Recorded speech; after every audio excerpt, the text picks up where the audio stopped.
main pour la confection de croix pour l'action du 1er mai, ce serait chouette. Donc ceux qui veulent rester après pour nous aider à faire ça, on va faire ça sur le parvis là-haut. Voilà.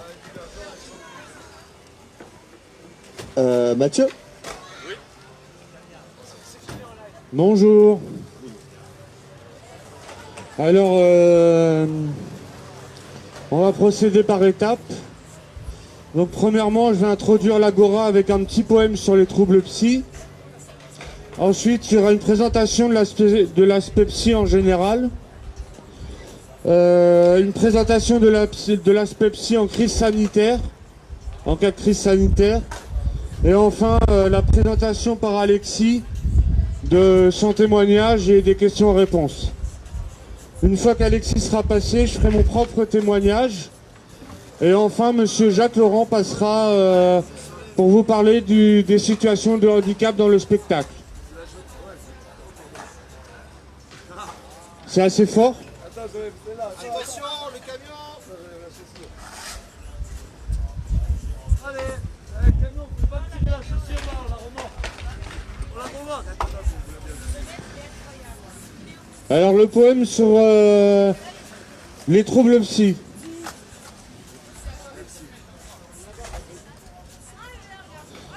Voici une prose parée de rimes poétiques sur les troubles psy. Chacun se sent hors de cause, loin de la psychiatrie. Mais malheureusement, cela peut arriver à n'importe qui, même pour ceux qui se croient à l'abri. Certains, sans le savoir, ont déjà le terrain. Un petit choc, un petit remous, et c'est le chagrin. Se déclare alors d'un seul coup une crise. C'est fulgurant, c'est puissant, et ça nous brise. C'est identifiable par les symptômes. Ça peut arriver adulte ou bien quand on est môme. C'est difficile à supporter, à encaisser, à accepter. De se mettre une étiquette, se catégoriser. Mais quand on ne comprend pas soi-même ce qui nous arrive, poser des mots, des définitions nous tranquillise et nous ravive. Dans un état particulier, souvent décalé, quelque peu différencié, on peut se sentir jugé, écarté, discriminé. Premier réflexe en cas de disparité. Mais il est fou celui-là, il est dingue, c'est un malade, il est pas normal. Comme si ça suffisait pas, ça file un coup au moral. Mais aujourd'hui, en parler devant des gens ouverts d'esprit peut nous permettre de nous décharger, d'éviter le déni, de tout dévoiler, d'enfin tout lâcher, sortir du secret.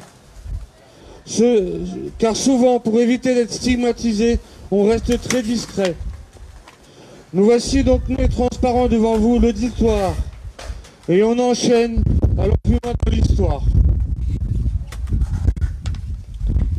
Voilà pour le petit poème Troubles psy.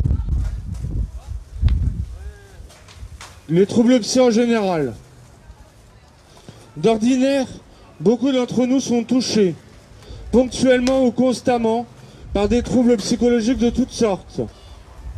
Les chiffres le prouvent.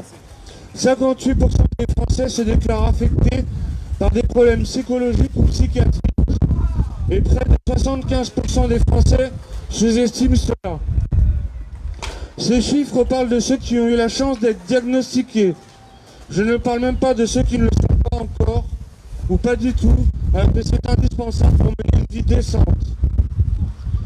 J'ai cherché à recenser le plus de pathologies possibles, mais quand j'ai regardé sur Internet, j'ai découvert qu'il y en avait des centaines, voire des milliers. C'est incroyable. La psychiatrie est en effet un domaine très vaste. Il est facile de se perdre parmi toutes ces pathologies.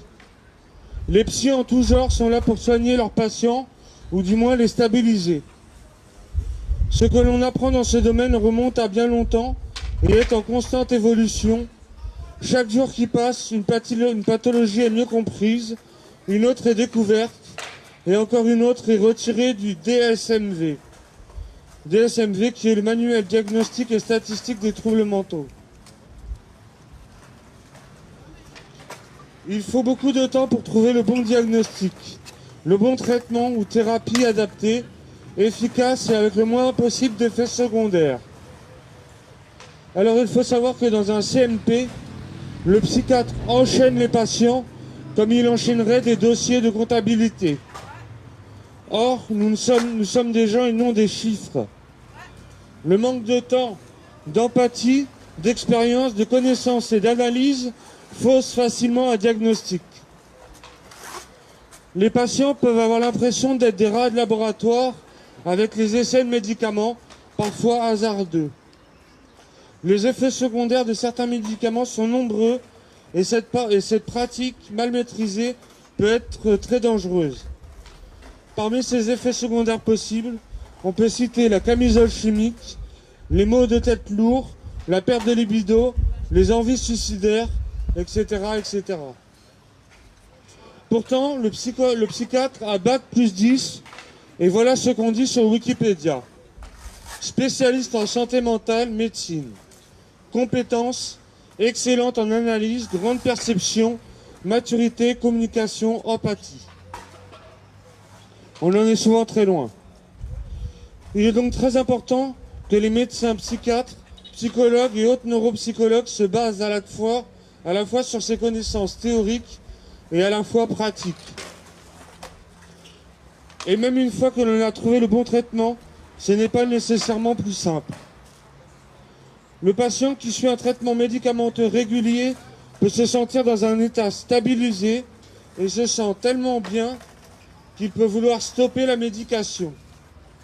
Bien sûr, certains patients peuvent se sevrer, mais beaucoup rechutent.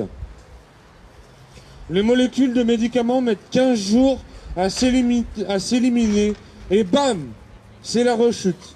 Les symptômes ressortent. Moi, j'ai compris que je devais continuer la médication pour rester stable. D'autres patients n'ont besoin que d'une médication ponctuelle et non constante. D'autres encore ont besoin d'une thérapie couplée à la médication ou seule. C'est une mauvaise idée de se jeter sur les médicaments tant que l'on n'est pas sûr à 100% que c'est la seule solution. Acceptation de la pathologie. Personne n'a envie d'arborer une étiquette comme handicapé, malade, infirme, psychotique. Encore moins quand d'autres mots plus insultants, voire blessants, peuvent être associés à notre pathologie. Il est grand temps de reconnaître qu'utiliser des noms de pathologie comme insulte est le meilleur moyen d'empêcher la personne atteinte d'une pathologie de la reconnaître et de vivre avec en toute dignité. En effet, l'acceptation de la pathologie est le seul moyen d'obtenir des soins, du soutien, de la compréhension de soi. C'est impossible si nous nous sentons diminués socialement. C'est pourquoi il est important de laisser la possibilité à chacun d'être le déclencheur de sa propre guérison et de s'en sortir fier plutôt que diminué. Voilà pour la première partie. Est-ce que quelqu'un veut déjà prendre la parole sur le sujet ou je continue ?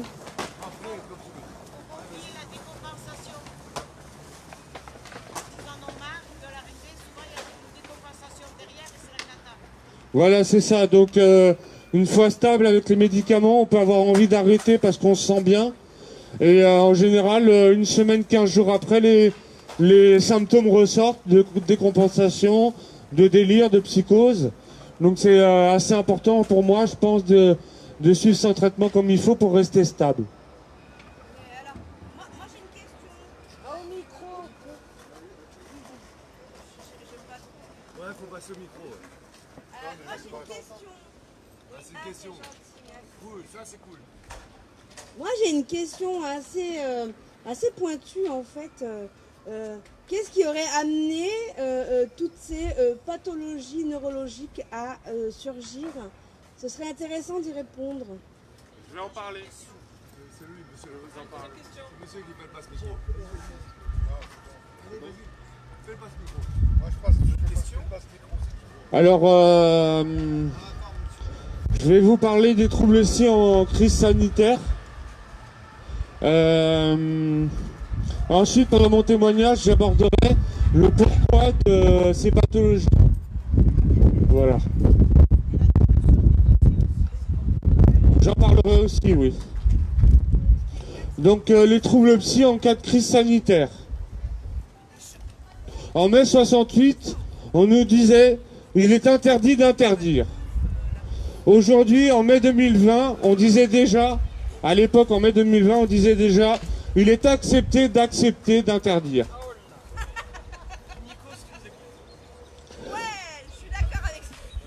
Sous le couvert d'une crise sanitaire, on nous a fait accepter pour moi une dictature sanitaire. Sous le couvert de la Covid-19, on a fait passer des lois et des décrets pour tout interdire. Des règles censées nous protéger d'un virus qui sont complètement liberticides. Le gel désinfectant, les masques et les voies robotisées sont devenus une normalité dans le paysage. Tout est interdit. Restauration, bar, pub. Ce qui provoque un manque de lien social, convivial et festif. Les cours, le travail et réunions sont en distanciel. Manque de lien social, de contact, de concentration, voire de motivation.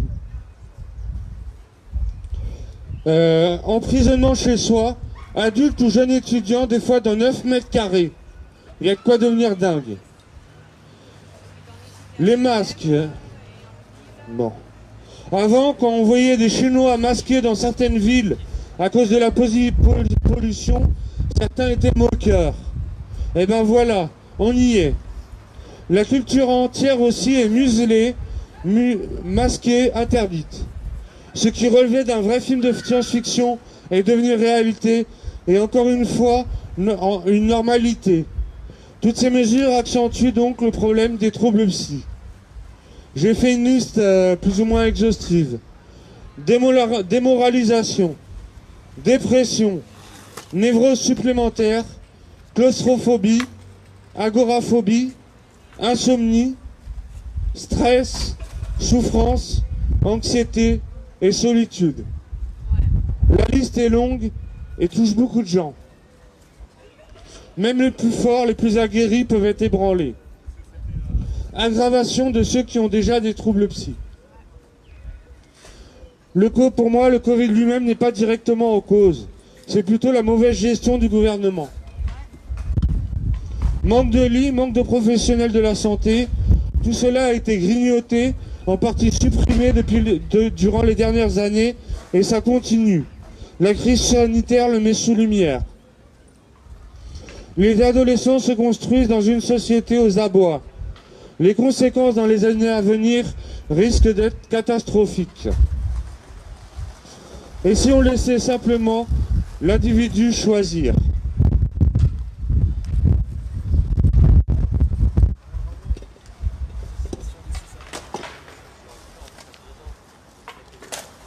Avant de passer à mon témoignage, je vais laisser la parole à Alexis,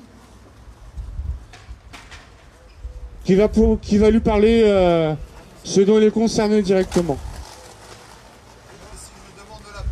Test.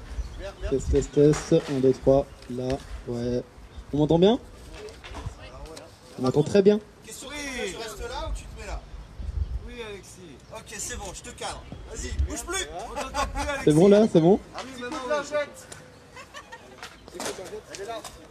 Un petit coup de lingette. Qui c'est qui fait le président, là, qui note les tours? Il n'y a pas besoin là.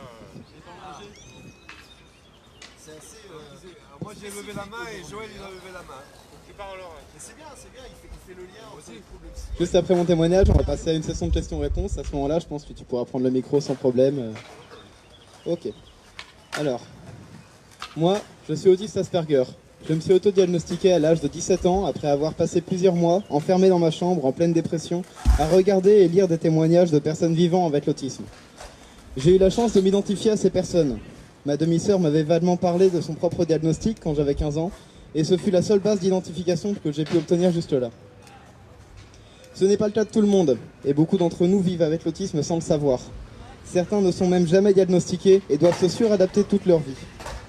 Peut-être cette lacune sociétale est-elle due au manque de connaissances sur le sujet dans le domaine psy, mais j'ai la croyance personnelle que c'est plus dû à un manque de formation comme d'information générale. Quand on parle d'autisme, on parle souvent de différences invisibles. Mais dites-vous que c'est souvent aussi invisible d'un œil extérieur que d'un point de vue plus interne. Comme le système scolaire n'informe pas ses équipes sur le sujet, il ne dépiste pas, ou trop peu. On en fait même parfois un tabou. Si je devais passer un message vis-à-vis de l'autisme dans cette agora, ce serait surtout de vous dire informez-vous, pour votre bien et celui des autres. On m'a conseillé... Merci.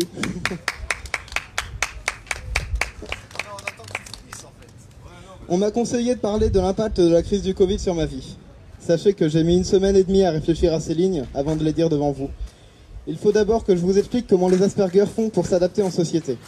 Ils construisent ce qu'on appelle en psychologie une projection sociale. C'est une sorte d'autre soi qu'on construit en observant et en imitant les gens que nous jugeons plus adaptés socialement que nous et plus extravertis. On va analyser et copier ces codes pour ensuite nous-mêmes être acceptés. Il faut aussi adopter de façon assez synthétique les codes sociaux les plus simples qui peuvent être désagréables pour nous, comme faire la bise, répondre au téléphone ou regarder dans les yeux quand on trinque. Ces codes vont devenir des réflexes et deviendront comme un manteau ou un masque que l'on enfile avant de passer la porte d'entrée. Porter ce masque social demande déjà beaucoup d'énergie en temps normal, mais depuis le premier confinement, ça s'est empiré. Ça s'est empiré parce qu'au lieu d'avoir seulement l'appréhension quotidienne de « est-ce qu'aujourd'hui je vais me trouver socialement inapte ?», on a peur de devoir s'expliquer avec la police quand on se baladait pendant le premier confinement dans un endroit qui nous rassure, qui nous calme, pendant plus d'1 heure quotidienne et à plus d'1 kilomètre. C'est le président de la République qui a décidé le 2 avril, pour la journée internationale de l'autisme, qu'on aurait le droit de retrouver ces lieux, munis d'une attestation spécifique. Cette attestation a été supprimée dans l'heure suivant sa mise en place et a été remplacée par la case sortie d'une durée d'1 heure quotidienne et dans un rayon d'1 kilomètre qu'on trouvait sur les attestations standards. Pourquoi c'est problématique ? Parce que toute personne autiste qui voulait sortir pour s'aérer l'esprit était obligée de faire face aux policiers qui n'étaient ni formés ni informés, que ce soit pour savoir comment s'adresser à une personne autiste qui peut paniquer ou ne pas comprendre ce qu'on lui demande, ou pourquoi on s'adresse à elle avec un ton aussi sec, parfois agressif.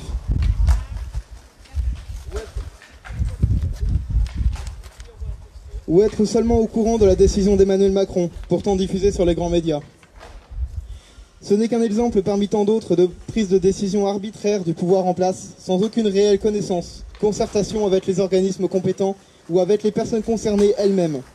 Il y a des centres spécialisés sur l'autisme. Il y a aussi des spécialistes individuels. Je me demande pourquoi il n'a pas été jugé bon de leur demander leur avis avant de poster cette innocente vidéo le 2 avril 2020. Ce n'est qu'un exemple parmi tant d'autres où on nous dit qu'on nous comprend et qu'on va nous aider, alors qu'on ne nous a même pas écoutés en premier lieu. Comme tous les jeunes, et plus largement comme vous tous, je souffre du monde social. Je souffre de ne plus partager de rire avec la salle de cinéma ou de théâtre. Je souffre de ne plus partager un verre de vin avec mes amis à la terrasse ensoleillée d'un bar. Je souffre de ne pas trouver d'emploi, et encore moins d'emploi adapté aux peu de contraintes sociales que je laisse paraître. Comme vous tous, nous souffrons du manque cruel de considération de la part du gouvernement. Nous souffrons du manque de sincérité d'Emmanuel Macron quand il nous parle des enfants autistes le 2 avril 2021 en faisant fi de la mauvaise habitude qu'ont les enfants de grandir, les enfants autistes n'y faisant pas exception. Les adultes qui vivent avec l'autisme font très clairement partie de toute cette population mise sur le bas-côté par des décisions arbitraires, expéditives et inadaptées. En ce moment, comme beaucoup d'entre vous, je retrouve des états dépressifs. Je vois de moins en moins d'amis. D'ailleurs, je sors de moins en moins. L'anxiété est palpable dans la rue depuis plus d'1 an. C'est dur, mais comme vous tous, je veux juste vivre décemment.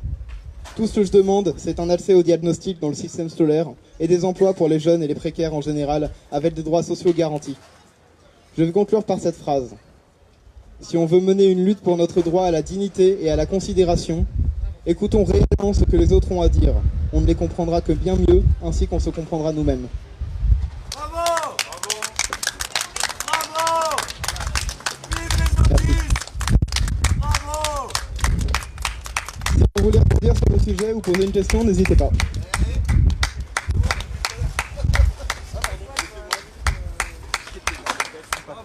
Pas de problème.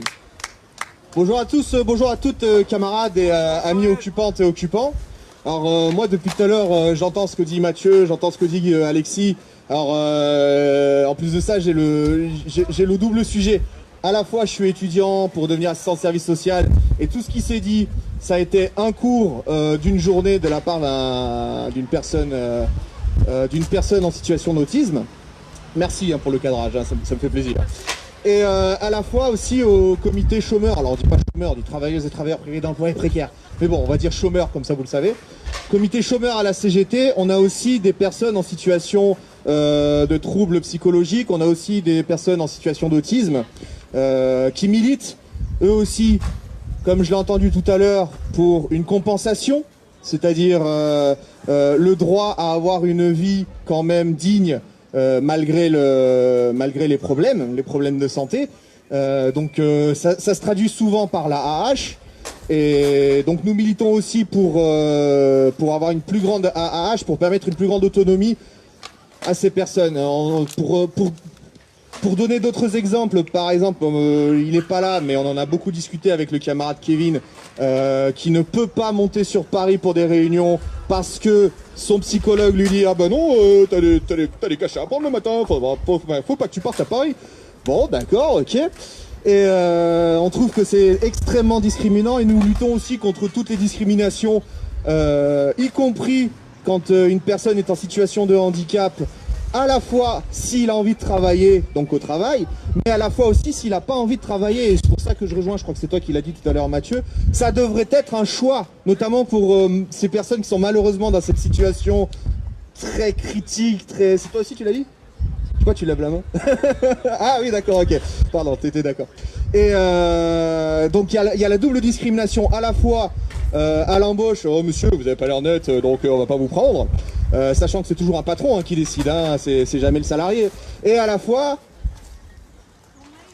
je ne pointerai du doigt aucune structure sociale, mais à la fois quand on dit à quelqu'un, ah bah lui, il a l'air d'être handicapé, alors on dit personne en situation de handicap, il a l'air handicapé, mais le travail, ça pourrait lui rendre une certaine dignité, tout ça, patin couffin, obligé, à la fois, d'un côté, obliger des personnes à aller bosser alors que peut-être que c'est pas bien pour leur santé, et à la fois, permettre des exonérations et puis des dons au patronat pour qu'ils embauchent des personnes en situation de handicap qui seraient peut-être pas bien là, alors que le poste pourrait être occupé par quelqu'un, je dirais, de moins atteint.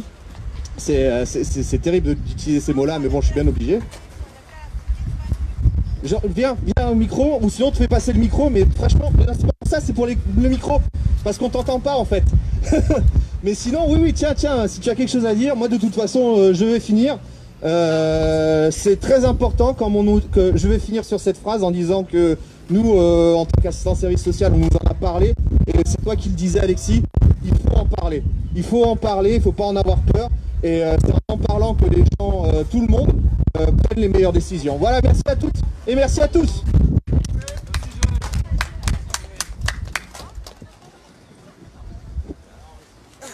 Alors, je prends juste 5 secondes pour dire qu'en fait, ce que dit Joël n'est pas totalement faux, mais en même temps, il n'est pas totalement vrai. Parce qu'en fait, moi, à mon humble avis, il ne faut pas créer des clivages autour du handicap, mais bien au contraire s'adapter et les faire s'adapter et que la société s'adapte à nos pathologies, parce que j'en fais partie. Je remercie Alexis qui a témoigné, c'était magnifique. Donc voilà, donc je pense que c'est à la société de s'adapter aux pathologies que malheureusement, pour ma part, c'est elle qui a créé ces pathologies. Donc quand on fait une action, normalement on doit être responsabilisé des conséquences. Et là la société, elle nous dit on vous rend handicapé, entre guillemets bien évidemment, sans stigmatisation, mais démerdez-vous. Et non mon coco, c'est pas comme ça qu'il faut prendre le problème. Voilà. Il y a eu des circonstances qui ont fait que les gens ont eu des pathologies, et ces circonstances, elles ne viennent pas de notre fait. Elles viennent du fait de la société, de la politique, de la façon dont ils ont développé l'économie et tout ce qui s'ensuit. Voilà, l'industrie et tout ça. Qui, bien évidemment, je ne suis pas médecin, mais on sait pertinemment que la pollution, par exemple, est un facteur aggravant concernant les problèmes neurologiques. Donc voilà. Je vous remercie.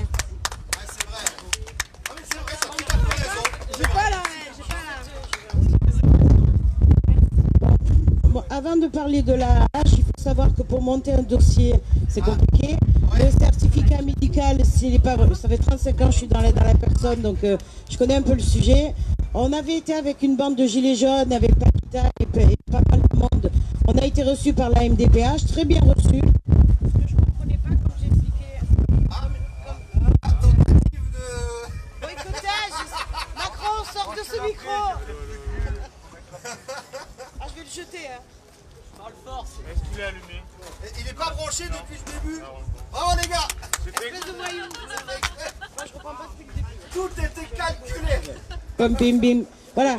C'est juste pour expliquer. Les dossiers, on a été reçus par la MDH, très bien reçus d'ailleurs.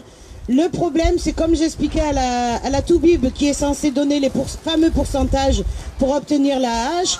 Je lui ai dit, madame, vous êtes médecin, je veux bien. Vous ne pouvez pas gérer à vous toute seule toutes les pathologies. Elle me dit, madame, donnez-moi un exemple. Je lui ai dit, je vous en donne juste 2.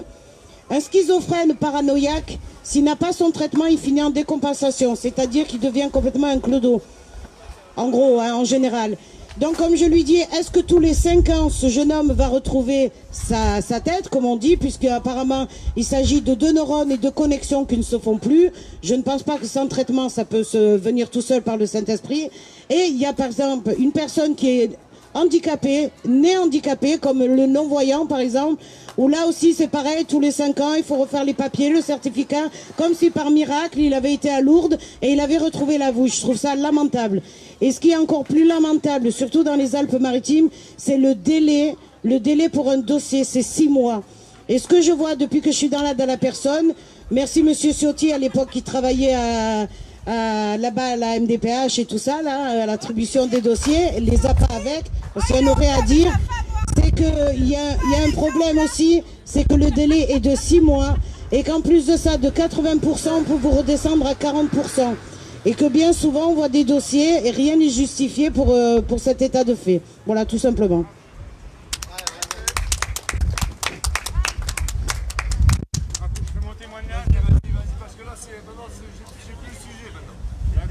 Il y a trop de sujets, quoi. Bon, on va faire donc mon témoignage, question-réponse, et on passera la parole à Monsieur Jacques Laurent.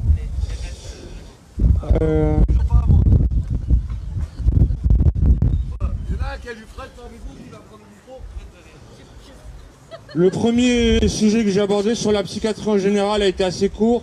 Je le complète par ce témoignage. À l'hôpital, tu vois de ces trucs, waouh, t'imagines même pas. Moi, je suis passé par là. De la léthargie, des gens malheureusement shootés, des tocs, répétition de gestes, d'actes, de rituels, des tics verbaux et corporels, des délires, sens logique tarabiscotés, des introvertis ou extravertis qui semblent absents ou qui carrément expulsent, voire explosent. Ça m'a aidé très vite, mais ça a duré des années, à éviter les préjugés. C'est la meilleure école, là, l'hôpital psychiatrique, pour éviter les préjugés. Et oui, ado, j'étais moqueur, comme sûrement beaucoup. Parce que tu vois en chacun, tu vois que chacun est avant tout un être humain, avec un cœur, une sensibilité, un mental particulier. L'HP, tu rentres, mais tu sais pas quand tu sors. Alors, quand t'es en plein dans la maladie, tu rentres, tu sors, tu rentres, tu sors. Certains y passent des années, voire leur vie entière. Moi, je touche du bois. Remarquez avec les bons becs, ça va. 2 blancs, un bleu, un rose, 2 transparents. Et allez, matin, midi et soir. Chaque jour, de quoi endormir un cheval. Et oui, si un de vous prend ma dose, il dormira pendant 3 jours. Il y a d'autres effets indésirables, dont une qu'on appelle dans le jargon psy des impatiences. Je gigote tout le temps. La jambe comme ça, tout le temps par exemple. J'ai aussi, dû à mon traitement, un taux de globules blancs très très élevé. 3 fois plus que la moyenne. Le positif, c'est que ça tue toute maladie. Le Covid par exemple. Je suis blindé. Mon diagnostic, bipolaire. Changement d'état permanent avec des cycles courts, voire très courts ou plus longs. C'est des mélanges d'humeurs opposés. Ça provoque de la confusion. Je me suis complètement guéri. Je suis permanent moi-même. Deuxième diagnostic, trouble schizoaffectif à tendance paranoïde. Pour ce qui est des troubles, j'ai remis en place mon esprit, mon mental, mon intellect et mon émotionnel. Quant aux tendances dites paranoïdes, c'était une angoisse extrême qui s'est résorbée avec le temps, qui s'est soignée.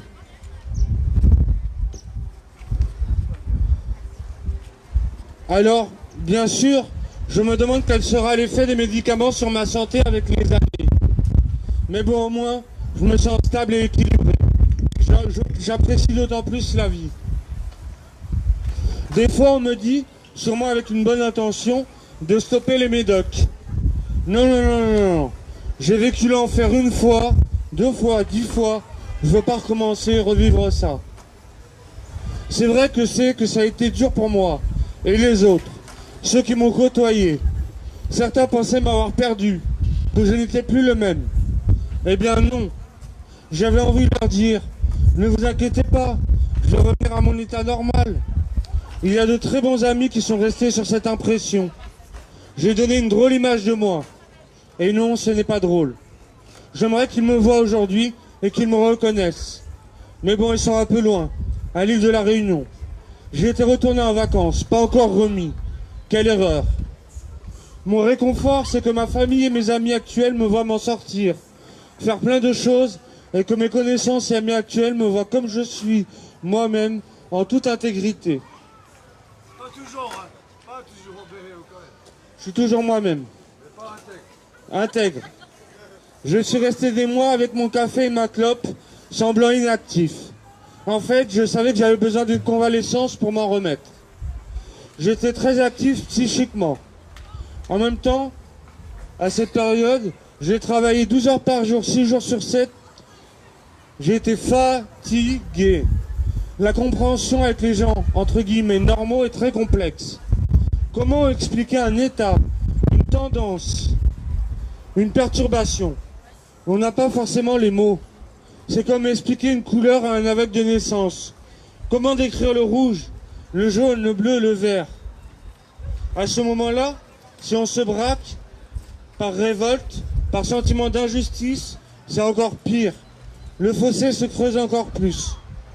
Si on réagit alors avec force, avec colère, justifiée ou non, l'entourage peut le prendre comme une réaction injustifiée et se sentir agressé. L'entourage peut alors mettre ça sur le dos de la maladie. Mais s'il a de l'empathie et de la jugeote, il ne le prendra pas mal et le comprendra. Beaucoup de gens sont touchés. Pas touchés du bocal, non. Pas fous. Il n'y a pas de folie. Ça n'existe pas. Ce terme sert à stigmatiser, discriminer, juger, écarter, exclure ou nuire plus encore. Heureusement, aujourd'hui, on ne nous torture plus. On ne nous brûle plus sur le bûcher. C'est par incompréhension, peur et haine de la différence. Car il s'agit bien d'une différence. Je vous relate maintenant une fable soufie que j'ai grandement raccourcie et légèrement modifiée. L'histoire de l'eau qui rend fou. C'est l'histoire d'un prince et de son royaume. Un oracle un jour lui apporte une nouvelle. Il va pleuvoir l'eau qui rend fou. Alors il se dit, je peux pas protéger tout le monde, mais je vais me protéger moi-même. Et de l'eau qui rend fou, et je vais me faire ma réserve d'eau pour me laver, boire, etc. L'eau tombe, coule à flot, tout le peuple devient fou, et il est le seul à garder la raison. Le problème, c'est que, au bout d'un moment, ceux qui se croient fous se croient dans la normalité. Et c'est le seul à être vraiment normal. Il a un décalage total. Du coup, au bout d'un moment, ne supportons plus ce décalage et cette souffrance. Et il boit l'eau qui rend fou, et il devient comme tous les autres. Alors, bien sûr, les médicaments ne suffisent pas. Le travail sur soi est nécessaire. Il faut s'occuper de la baraque, revoir les fondations, les murs porteurs, le toit. J'ai fait tout ce travail.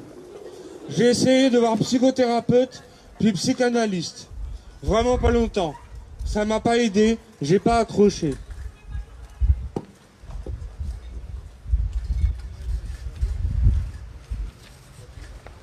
Alors, il existe le statut adulte handicapé. Comme disait Fafa tout à l'heure. a été rempli pour moi un dossier par l'assistant social et le psychiatre qui a appuyé sur mes pathologies. Ensuite, une commission décide. Dans l'état où j'étais, ça a été expéditif. L'AH, allocation d'adulte handicapé, je la refusais, tout comme le statut.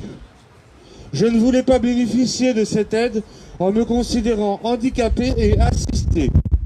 On a beaucoup insisté sur le fait que c'est un droit et que je pouvais en bénéficier sans honte ni culpabilité.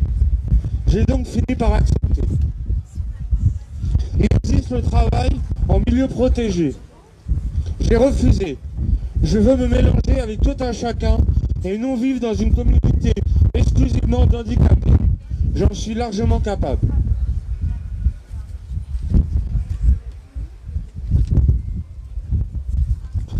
Ce qui m'a aidé le plus,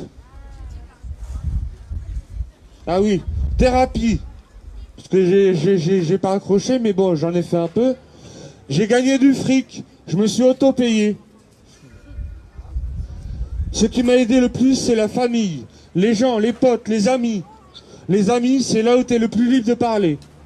J'ai pu communiquer, décomplexer, et avec eux, j'ai avancé. J'ai quelques liens avec certaines infirmières psy qui sont très humains. Bien sûr, c'est plus facile de s'en sortir quand quelque chose nous tient. Une passion, une grande passion. Pour moi, l'art. D'abord l'ouvrage de tableau, puis le théâtre. Ma créativité est assez intense et me donne des buts, des chemins, des stimuli, une activité, une grande motivation. Je souhaite que chacun trouve ce qu'on appelle son chemin. Bref, aujourd'hui stabilisé et équilibré, je peux parler de mon expérience et j'espère la partager avec tous ceux qui le désirent en aidant psychologiquement et humainement dans la mesure de mes moyens et de mes capacités. Ce qui est sûr, c'est qu'un psychiatre peut avoir une lecture comportementale et théorique sur le comportement et la psyché, mais il ne l'aura jamais vécu et incarné. C'est pas pour rien que mon spectacle s'appelle « Je suis Medicine Man » parce que le monde est malade, mais je le soigne. Le monde malade, ça m'a tilté pendant un entretien. Vous me direz, c'est pas difficile à trouver. Là, je rejoins Marie et Fafa sur le monde malade qui se répercute sur les gens, ce qui crée des pathologies. Alors évidemment, quand on est hypersensible à ce monde-là, comment ne pas être affecté? Que dire d'autre? Je pourrais vous en parler pendant des heures. Mais par où commencer? Qu'est-ce qui vous intéresse le plus? Pour régler le problème, je vous propose un question-réponse.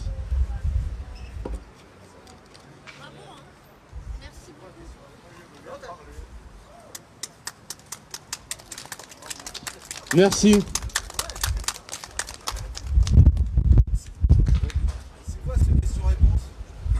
Sur mon témoignage, sur le texte d'avant plus général, si vous avez des questions, moi je peux en parler par rapport à mon vécu. Bonjour, moi c'est Christophe Lantenois. J'étais chef à feu vert, maintenant je ne sais pas. Maintenant je ne fais plus rien. Justement, je n'ai pas été diagnostiqué Asperger, ça, comme on dit. Ouais, mais en fait j'y suis complètement. C'est-à-dire autant que tu ris, autant de 2 minutes après tu pleures et tu te sens toujours incompris. Mais il faut bien que ça avance, c'est maintenant. Et on va le faire maintenant. Donc, les 2 points que je voulais souligner. Tous mes copains d'enfance, depuis la 6e qui restent, qui ne sont pas morts, qu'ils ont mis sous cacheton, ils sont tous niqués de la tête. 2e point, Patrick Collet, un gilet jaune qui s'est fait attraper à Darty il y a 2 ans. Il a fait une garde à vue de 65 jours, il est ressorti tellement ils y ont lavé la tête, il ne savait même plus citer son nom, le mec. La lobotomisation générale programmée, voilà ce que je veux dire. Quelqu'un d'autre a une question?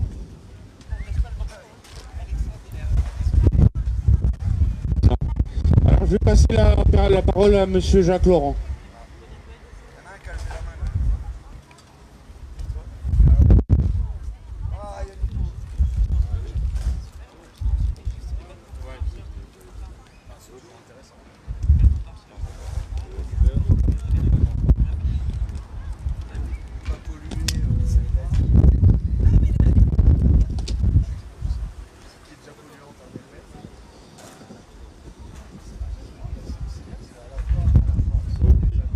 vous m'entendez là? Parce qu'avec le masque, bon voilà. Je vous présente Jacques Laurent, je suis comédien, metteur en scène de la compagnie Le Grain de Sable. Et ça fait à peu près 35 ans qu'un des axes de la compagnie est en fonction du secteur handicap mental et maladie mentale. Et donc, c'était pour parler un petit peu de l'acteur handicapé mental, malade mental et tout, dans la production. Je ne sais pas si vous avez vu beaucoup de productions au Théâtre de Nice. Bon, on en a fait quelques-unes, hein, où on mélangeait justement des acteurs professionnels et des acteurs handicapés mentaux ou malades mentaux. On en a fait 3 ou 4 pour les 35 ans. Et il y a eu une période où il y avait la quinzaine des compagnies au Théâtre de Nice. Et donc c'était sous Weber, et on avait présenté un projet justement avec des comédiens handicapés mentaux et un comédien professionnel du Grain de Sable. Donc on a vu les réticences au départ. On a réussi de fait quand même à jouer. Bon, c'était Jean Gada, un travail sur le radeau de la Méduse. Et c'était quand même quelque chose d'assez important pour eux, pour le public, pour le théâtre aussi, hein, je pense.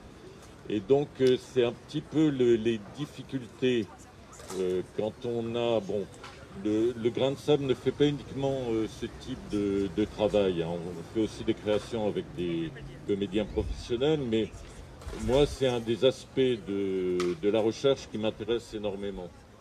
Et donc,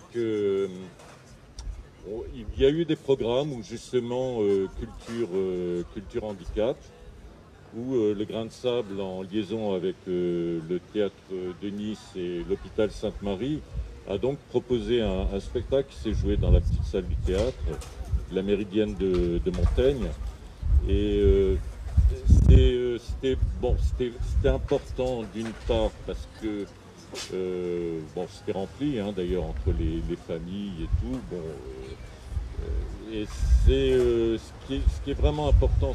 Enfin, moi, je pense, c'est qu'à un moment donné, pour la personne handicapée, il doit faire 4 fois plus d'efforts qu'un comédien professionnel pour justement qu'on oublie le handicap ou la maladie mentale. Et c'est ce qu'on essaye tant bien que mal de faire, de réaliser, c'est-à-dire que on sort, parce que souvent on a un petit peu ce côté-là à partir du moment où il y a des personnes en situation de handicap. L'impression des fois d'aller voir un spectacle de patronage, et donc pour justement montrer ça, c'est tout ce travail-là. Mais c'est vrai que ça fait un bout de temps que je suis sur Nice, en tant que metteur en scène, comédien, et c'est vrai que j'ai rarement vu au théâtre des spectacles où justement on avait cette participation de comédiens différents, alors qu'en France on a des compagnies professionnelles, hein, avec des comédiens handicapés, que ce soit l'Oiseau-Mouche à Roubaix, où on a pu voir, il n'a pas pu passer au Théâtre de Nice à cause de la Covid, Pippo Del Bono, qui lui travaille avec aussi bien des personnes malades mentales, des SDF. C'est vraiment un théâtre de la réalité, de la crudité, qui est extrêmement intéressant. Et donc, c'est vrai que c'est dommage. Il y a plusieurs festivals en France. Bon, nous, on avait participé à Figeac il y a plus de 30 ans et quelques. On a Déchirure à Rouen, qui est justement plus axé sur la maladie mentale. Et on a, il y avait la DAPEI aussi, qui faisait un gros festival à Versailles.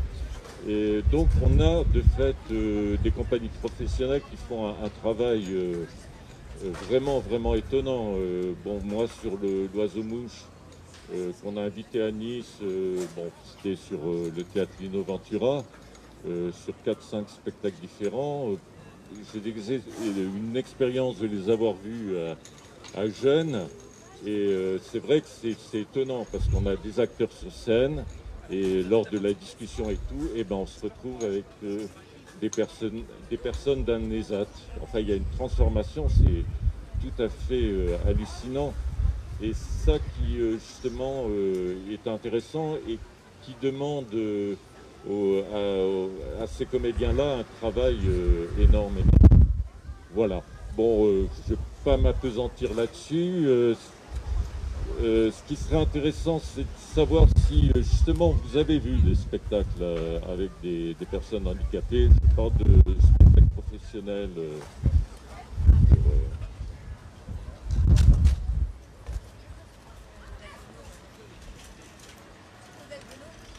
Oui,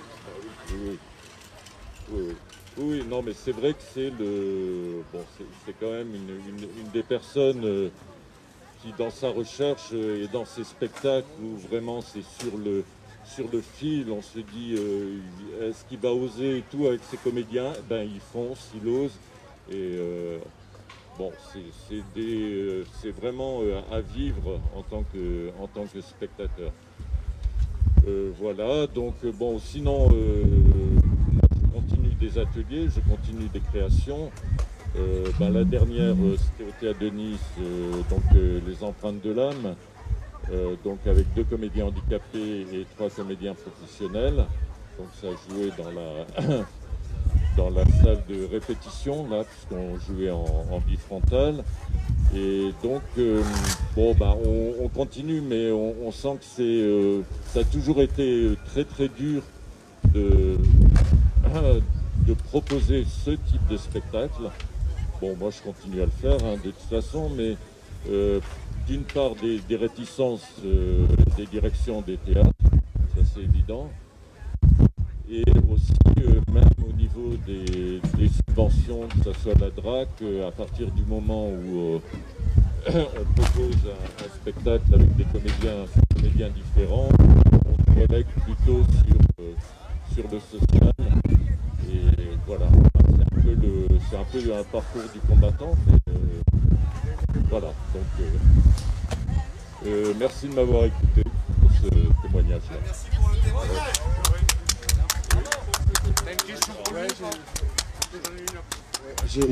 J'ai 2 questions par rapport à ça. Est-ce que, du coup, quels effets thérapeutiques tu as pu constater par rapport à ces travaux? Et aussi, est-ce que ces travaux, du coup, visaient à rendre des spectacles qui parlaient des troubles ou juste des personnes en situation de handicap qui prennent part à des spectacles qui ne traitent pas du tout de ce sujet-là? Parce que ça n'a pas la même visée, du coup. Oui. Alors, si tu veux, on s'est jamais réellement posé. Moi, je suis pas thérapeute. Je suis d'abord créateur, donc on ne s'est jamais réellement posé la question de la thérapie. Bon, allié, pour moi, allié, disons que ne serait-ce que le plaisir de jouer pour ces comédiens, c'est énorme, et puis cette reconnaissance de la part du public. Donc on a eu, et ça on a eu lors de certains spectacles, un psy de l'institution qui disait « Ah ben non, il ne pourra pas forcément, c'est toujours un petit peu compliqué entre le ressenti qu'on peut avoir de la personne qui est sur scène, parce que bon, c'est vrai que le peut amener c'est évident, c'est pas neutre, mais de toute façon, je pense que le bénéfice pour la personne de pouvoir s'exprimer et être reconnu est vraiment essentiel. Alors après, au niveau des spectacles, les spectacles sur lesquels on a travaillé n'étaient pas axés sur la maladie mentale. on a pu faire des spectacles plutôt sombres, des comédies. La Méridienne de Montagne qu'on avait joué donc, au Théâtre de Nice avec des patients de l'hôpital Sainte-Marie, de l'hôpital de jour. Hein. Donc c'était plutôt une comédie sur l'art contemporain. Et ça, c'était vraiment un travail intéressant, justement, de pouvoir mêler à la fois des jeunes de la compagnie du grain de sable, avec ces acteurs-là. Et c'est vrai que, après, on peut avoir une différence entre la maladie mentale où on attaque plus facilement les textes et sur les acteurs handicapés mentaux où on travaillera plus sur le corps et avec moins de texte. Hein. Bon, après, sur le fond, non. Là, sur le festival qu'on organise pour moi, là, on a un peu du mal à le tenir. Herman Quenet avait travaillé sur son spectacle La complainte du Bipo.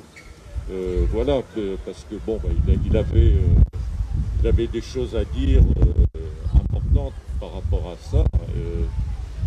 Mais après, dans la mesure où on n'est pas sur la thérapie. Hein. Bon, on fait attention, c'est évident. Hein.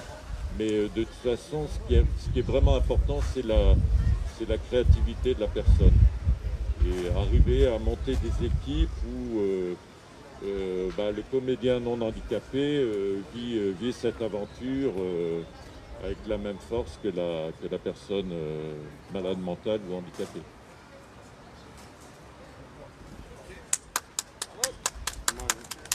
Une petite question. En gros, comme ça, quels sont vos rapports, vos liens professionnels et humains avec ces gens-là?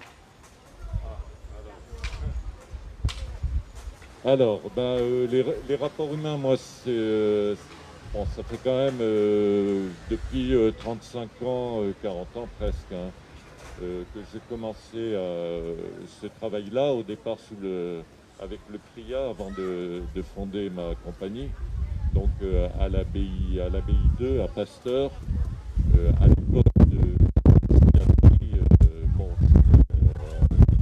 une expérience assez étonnante. C'était donc le professeur Colomb, qui est mort en 1972, qui avait été psy en Afrique et qui tenait beaucoup à ce travail sur la parole, de pouvoir justement, plutôt que la camisole chimique, parler et s'exprimer de toutes les manières possibles. Et donc, voilà. Après, moi, mes rapports professionnels, disons que certains comédiens avec lesquels je travaille, ça fait 35 ans, donc oui, c'est des potes.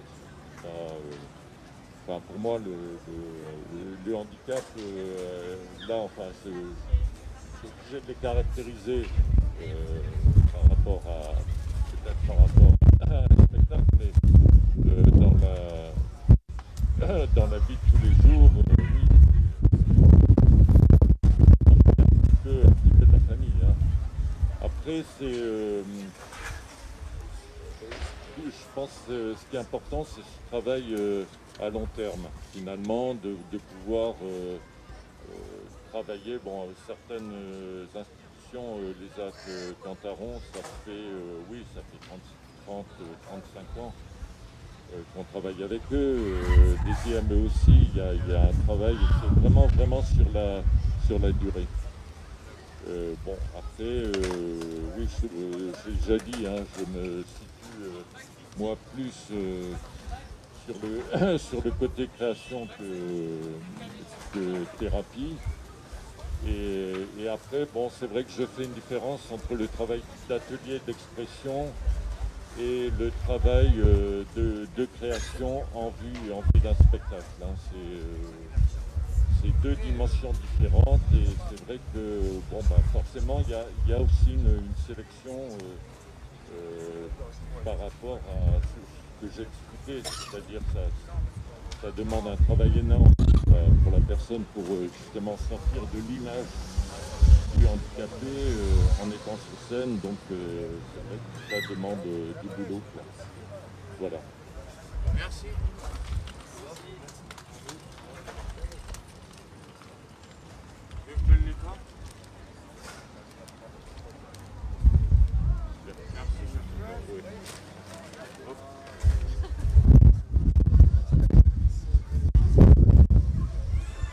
Moi, je vais juste dire quelques mots en tant qu'observatrice et visiteuse de centres hospitaliers psychiatriques, puisque je connais des personnes qui ont été régulièrement. Et je pense que ce qui manque aussi beaucoup, c'est l'aide de la société aux aidantes et aux aidants, aux soignantes. Je vais vous donner un seul exemple. Dans une... je crois que c'était près d'ici... la possibilité des malades qui étaient dans ce centre se sont retrouvés dans une menuiserie avec des animateurs, animatrices qui se servaient des outils. Ils n'avaient pas le droit de s'en servir car c'était des outils électriques et donc ils restaient des heures debout à regarder ces personnes faire un objet. Je l'ai sorti tout de suite là. Mais c'est qu'un exemple, mais c'est énorme, quoi. Je veux dire, il n'y a pas d'aide vraiment efficace et utile. Beaucoup, c'est l'art de la peinture d'abord et le théâtre ensuite. Et c'est pas des outils qu'on m'a donnés comme ça, c'est moi qui les ai choisis et aimés. Mais c'est vrai que ça aide beaucoup à s'en sortir et ça manque un peu au niveau des centres hospitaliers. Est-ce que quelqu'un a quelque chose à dire? Bah ouais, il y avait Anastasia sur le Oui. live. Alors, la méthode douce de guérison, ça peut marcher pour certains.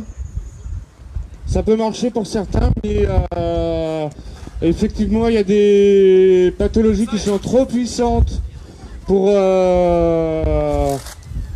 être soignées par l'herboristerie ou des choses comme ça. Mais voilà, donc on a besoin de médicaments plus puissants. Et en même temps, un travail sur soi est nécessaire. Si le travail sur soi est bien fait, peut-être qu'après on peut passer à des médicaments plus légers. Voilà. Ça m'étonnerait, mais si tu veux.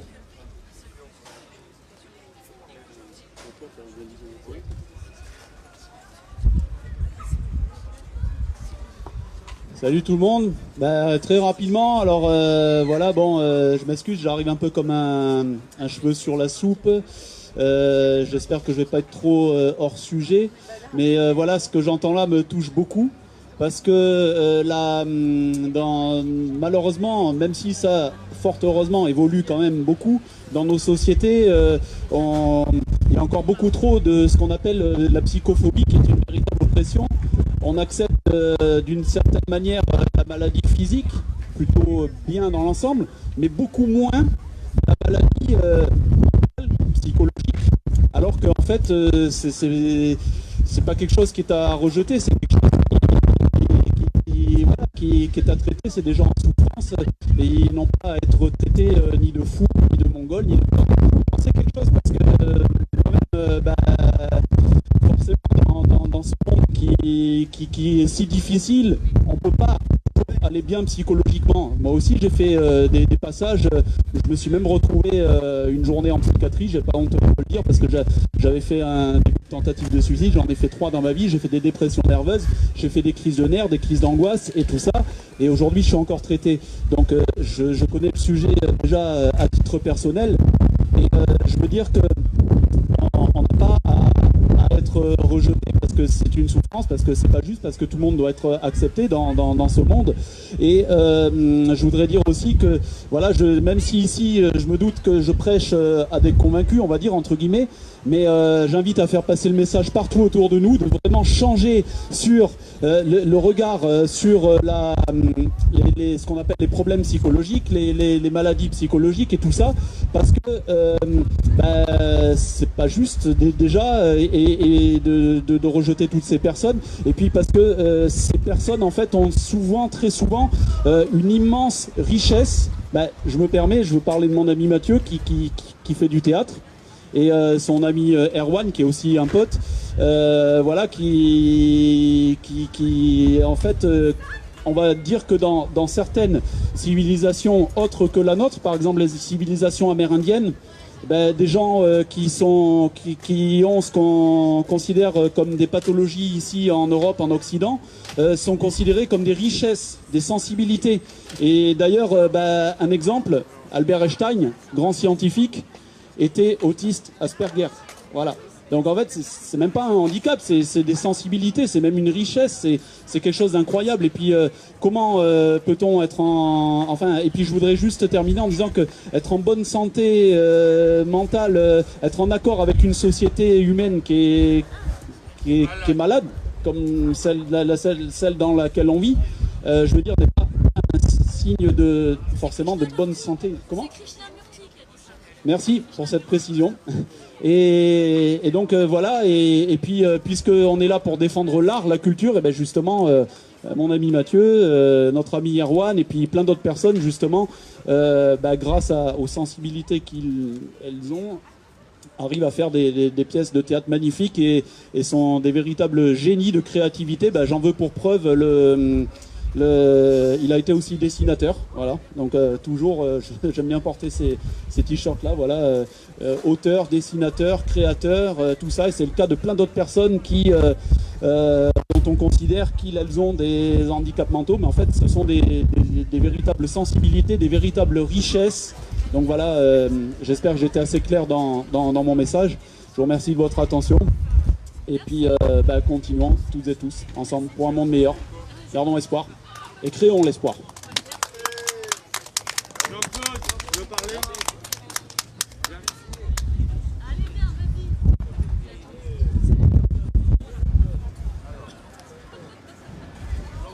Je vais essayer. Alors, ça c'est le chronomètre d'hier, 24h15, je l'éteins, je repars à zéro, je vous demande juste de me donner 3 minutes s'il vous plaît, sans m'interrompre. Voilà, hein, 0, c'est parti. Hop, voilà. Donc vous êtes dans un domaine qui s'appelle la psychanalyse, la psychiatrie, la psychanalyse. Alors, je suis obligé de vous donner le sens. Est-ce que je suis un autiste? Je suis plus qu'un autisme. Je ne suis pas un bipolaire, je suis un multipolaire. Voilà. Donc il n'y a pas de... Ils n'ont pas encore trouvé de nom pour ma maladie. Donc voilà, en tant que... on va dire patient, si on appelle ça comme ça, je crois, quelqu'un qu'on dit qu'il est malade. Je ne vais pas vous parler de mon expérience, ça ne sert à rien. Ils ont déjà parlé de la leur. Par contre, je vais vous expliquer pourquoi chaque chose a une histoire. Hier, je parlais du théâtre, il a une histoire, c'est pour ça qu'on doit la respecter, qu'on doit le défendre. Ce livre a une histoire, chaque chose a une histoire. Ce livre, c'est M. Freud. Voilà. Je ne l'ai pas lu, j'ai lu les 4 premières pages. Quand il écrit, ça coule de source. Il parle d'une dame, bon, j'ai pas eu le temps de le lire, c'est une dame qui l'a fait, qui s'appelle Jacques Garibaldi, que vous connaissez, c'est le hasard. Voilà, j'ai pas eu le temps de... Voilà, mais quand il écrit, ça coule de source, c'est normal, quoi. Les premières je ne sais plus combien de pages. Donc pour moi, il n'y a pas de maladie. Voilà, je pense que monsieur l'a bien expliqué en autisme, il n'y a pas de maladie. En fait, il y a des différences. Il y a des différences de perception, des différences d'analyse, des différences dans le cerveau, il y a des différences... mais il n'y a pas de maladie. Et ce qui va faire de ceux qu'on va considérer comme différents, qui vont faire un rejet du système, eux ils vont le rejeter. Donc ils sont absolument différents, mais surtout qu'il y a une assistance dans le système qui fait que on les met de côté et on les nourrit, quoi. On donne un RSA, machin, et tout. Alors qu'ils peuvent gagner leur vie parfaitement, on n'a pas besoin d'aide. Alors si vous voulez savoir ma vie, il y en a qui savent ce que j'ai fait avec 5 euros il n'y a pas très longtemps. Enfin il n'y a pas très longtemps, il y a 6 ans avec 5 euros. Et ce que j'ai fait avec 0 pour arriver jusqu'ici avec un micro, pour maintenant me retrouver SDF, ça veut dire serviteur des Français, je vous rappelle. Hein, SDF, serviteur des Français, sans domicile, parce que mon domicile c'est là où je dois aller. Et là, normalement j'aurais dû être là-haut, mais bon. Ou là où je dois aller. On peut aller partout dans le monde parce que serviteur des Français aujourd'hui, mais c'est la planète que je sers. C'est l'humanité. Donc voilà, on a 2 minutes 30 sur la psychiatrie et sur les artistes. Sachez que les plus grands artistes que vous pouvez citer dans votre vie, même ceux en parlant de Johnny Hallyday, ce sont tous des malades mentaux. Hein, Lenny Kravitz, blablabli, blablabla. Alors ceux qui sont normaux parmi vous et qui écoutez, ou ceux qui n'écoutaient pas et qui sont normaux, sachez que même les Einstein et tout, c'était des malades mentaux. Les Vivaldi, les Beethoven, c'était des malades mentaux. Et même les prophètes, à l'origine, Jésus, Mohamed, c'était des malades mentaux. Voilà, merci, au revoir.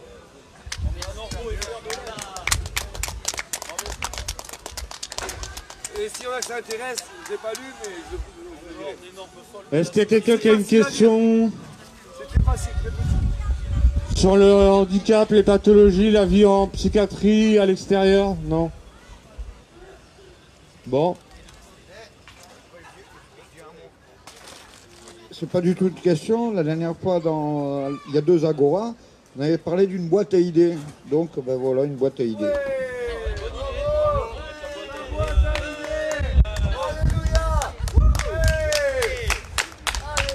Bon, on va clore le 2 minutes. La boîte à sous-sous. Après la boîte à idées, il y a besoin de la boîte à manger. Oui, du coup, 2 choses. On va clôturer l'Agora là-dessus. C'était super intéressant. Merci Mathieu, merci tous les intervenants. Oui, donc du coup, pour soutenir l'occupation qui organise ces Agoras, qui organise des actions, on vous invite à faire des dons si vous en sentez les moyens ou l'envie. Ce qui va nous permettre, nous, de nous fournir en nourriture et en matériel. Notamment cet après-midi, là juste après, rendez-vous sur le parvis pour ceux qui veulent. On va confectionner des croix blanches pour une action qui aura lieu le 1er mai. Donc aujourd'hui, le but, c'était pas longtemps. Attention Joël, c'est en train de tomber le trépied avec le vent. Et voilà. Rendez-vous vendredi pour le vendredi de la colère. Je sais plus le lieu de rendez-vous en tête, Mathieu. Est-ce que tu sais où c'est? Place Masséna. Voilà, rendez-vous Place Masséna à 14 h pour le vendredi de la colère. Et si jamais il y a des musiciens qui veulent participer à l'action qui consistera à un bourdon général, il y a une répétition à midi sur le parvis. Voilà. Vous êtes les bienvenus. Voilà, sur ce, merci beaucoup. Bonne fin d'après-midi. À tout à l'heure pour ceux qui veulent rester. Et puis à la prochaine. Allez, la petite boîte en soutien, je vous ai apporté plein de viennoiseries.